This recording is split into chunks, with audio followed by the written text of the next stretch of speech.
창세기 34장. 레아가 야곱에게 낳은 딸 디나가 그 땅의 딸들을 보러 나갔더니 히위 족속 중 하몰의 아들 그 땅의 추장 세겜이 그를 보고 끌어들여 강간하여 욕되게 하고 그 마음이 깊이 야곱의 딸 디나에게 연연하며 그 소녀를 사랑하여 그의 마음을 말로 위로하고 그의 아버지 하몰에게 청하여 이르되 이 소녀를 내 아내로 얻게 하여 주소서 하였더라. 야곱이 그 딸 디나를 그가 더럽혔다 함을 들었으나 자기의 아들들이 들에서 목축함으로 그들이 돌아오기까지 잠잠하였고 세겜의 아버지 하몰은 야곱에게 말하러 왔으며 야곱의 아들들은 들에서 이를 듣고 돌아와서 그들 모두가 근심하고 심히 노하였으니 이는 세겜이 야곱의 딸을 강간하여 이스라엘에게 부끄러운 일 곧 행하지 못할 일을 행하였음이더라. 하몰이 그들에게 이르되 내 아들 세겜이 마음으로 너희 딸을 연연하여 하니 원하건대 그를 세겜에게 주어 아내로 삼게 하라. 너희가 우리와 통혼하여 너희 딸을 우리에게 주며 우리 딸을 너희가 데려가고 너희가 우리와 함께 거주하되 땅이 너희 앞에 있으니 여기 머물러 매매하며 여기서 기업을 얻으라 하고 세겜도 디나의 아버지와 그의 남자 형제들에게 이르되 나로 너희에게 은혜를 입게 하라. 너희가 내게 말하는 것은 내가 다 주리니 이 소녀만 내게 주어 아내가 되게 하라. 아무리 큰 혼수와 예물을 청할지라도 너희가 내게 말한 대로 주리라.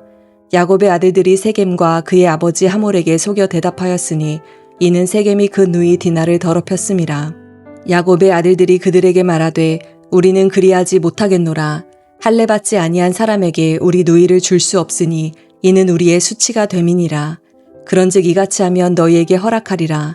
만일 너희 중 남자가 다 할례를 받고 우리같이 되면 우리 딸을 너희에게 주며 너희 딸을 우리가 데려오며 너희와 함께 거주하여 한 민족이 되려니와 너희가 만일 우리 말을 듣지 아니하고 할례를 받지 아니하면 우리는 곧 우리 딸을 데리고 가리라. 그들의 말을 하몰과 그의 아들 세겜이 좋게 여김으로 이 소년이 그 일 행하기를 지체하지 아니하였으니 그가 야곱의 딸을 사랑함이며 그는 그의 아버지 집에서 가장 존귀하였더라.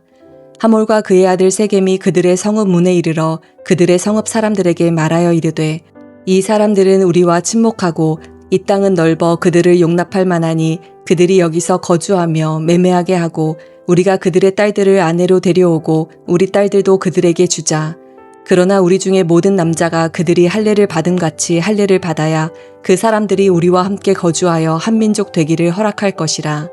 그러면 그들의 가축과 재산과 그들의 모든 짐승이 우리의 소유가 되지 않겠느냐. 다만 그들의 말대로 하자. 그러면 그들이 우리와 함께 거주하리라. 성문으로 출입하는 모든 자가 하몰과 그의 아들 세겜의 말을 듣고 성문으로 출입하는 그 모든 남자가 할례를 받으니라. 제3일에 아직 그들이 아파할 때에 야곱의 두 아들 디나의 오라버니 시므온과 레위가 각기 칼을 가지고 가서 몰래 그 성읍을 기습하여 그 모든 남자를 죽이고 칼로 하몰과 그의 아들 세겜을 죽이고 디나를 세겜의 집에서 데려오고 야곱의 여러 아들이 그 시체 있는 성읍으로 가서 노략하였으니 이는 그들이 그들의 누이를 더럽힌 까닭이라. 그들이 양과 소와 나귀와 그 성읍에 있는 것과 들에 있는 것과 그들의 모든 재물을 빼앗으며 그들의 자녀와 그들의 아내들을 사로잡고 집 속의 물건을 다 노략한지라. 야곱이 시므온과 레위에게 이르되 너희가 내게 화를 끼쳐 나로 하여금 이 땅의 주민 곧 가나안 족속과 브리스 족속에게 악취를 내게 하였도다. 나는 수가 적은즉 그들이 모여 나를 치고 나를 죽이리니 그러면 나와 내 집이 멸망하리라. 그들이 이르되 그가 우리 누이를 창녀같이 대우함이 옳으니이까. 아멘. 오늘 함께 읽은 창세기 34장은 창세기에서 가장 읽기 힘든 장 가운데 하나입니다. 창세기 34장에는 성폭행, 분노, 거짓, 복수, 살인, 약탈 등이 연속해서 등장하고 있는데요. 그래서 많은 사람들이 창세기 34장을 어렵게 느끼곤 합니다. 하지만 하나님께서 이러한 사건들을 성경에 기록하신 이유는 죄를 정당화하기 위한 것이 아닙니다. 오히려 죄는 죄를 낳고 인간의 분노는 하나님의 의를 이루지 못한다는 사실을 보여주기 위함이었습니다. 또한 이 사건은 야곱이 하나님께서 약속하신 베델로 곧장 가지 않고 세겜에 머문 이후 일어난 사건이란 점도 우리가 주목할 필요가 있습니다. 창세기 34장은 하나님의 백성이 세상과 타협할 때 어떠한 일이 일어나는지 보여주며 또한 다음 장 35장에서 하나님께서 다시 베델로 부르시는 이유를 설명해 주고 있습니다. 1절에서 12절 말씀을 보면 야곱의 딸 디나가 세겜성의 여인들을 만나러 갔다가 그 땅의 지도자의 아들인 세겜에게 강제로 욕을 당합니다. 성경은 세겜의 행동을 분명히 죄로 이야기하고 있는데요. 이후에 세겜은 디나를 사랑하게 되어 결혼을 원하지만 그의 사랑이 앞선 죄를 정당화하지는 못합니다. 세겜의 아버지 하물은 야곱의 가족과 혼인을 맺어 함께 살자고 제안을 하는데요. 어떠한 제안을 하는지 함께 살펴보도록 하겠습니다. 8절에서 10절 말씀을 같이 읽어보도록 하겠습니다. 하물이 그들에게 이르되 내 아들 세겜이 마음으로 너희 딸을 연연하여 하니 원하건대 그를 세겜에게 주어 아내로 삼게 하라. 너희가 우리와 통혼하여 너희 딸을 우리에게 주며 우리 딸을 너희가 데려가고 너희가 우리와 함께 거주하되 땅이 너희 앞에 있으니 여기 머물러 매매하며 여기서 기업을 얻으라 하고. 세겜의 아버지 하몰은 야곱의 가족들에게 디나를 세겜에게 주라. 또 서로 통혼하자 땅을 매매해도 된다라고 제안하며 함께 살 것을 원하고 있습니다. 1절에서 12절 말씀을 통해서 우리가 좀 볼 수 있는 것은 성경은 어떤 형태의 성적 폭력도 정당화하지 않고 있습니다. 죄는 좋은 의도나 나중에 후회로 덮을 수는 없습니다. 또한 언약 백성의 정체성을 세상과 타협하여 해결하려는 제안은 하나님의 뜻과 거리가 있음을 살펴볼 수가 있습니다. 13절에서 24절의 말씀을 보게 되면 야곱의 아들들은 분노하게 됩니다. 그들의 분노 자체는 여동생이 당한 악에 대한 아주 자연스러운 반응입니다. 하지만 그들은 하나님의 공의를 구하지 않고 속임수를 계획합니다. 그들은 세겜 사람들에게 모든 남자가 할례를 받으면 혼인을 하겠다라고 이야기를 합니다. 그런데 우리가 잘 알다시피 이것은 진심이 아니라 복수를 위한 계략이었습니다. 여기서 가장 안타까운 것은 하나님께서 주신 언약의 표징인 할례를 복수의 도구로 사용했다라는 점입니다. 거룩한 것을 자신의 목적을 위해 사용하는 것은 하나님 앞에서 심각한 죄입니다.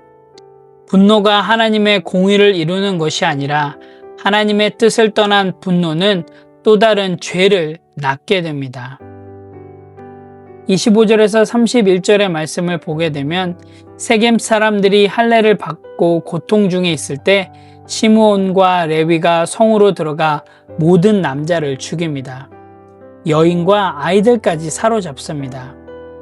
이는 디나가 당한 악을 넘어서는 과도한 보복이었던 것이죠.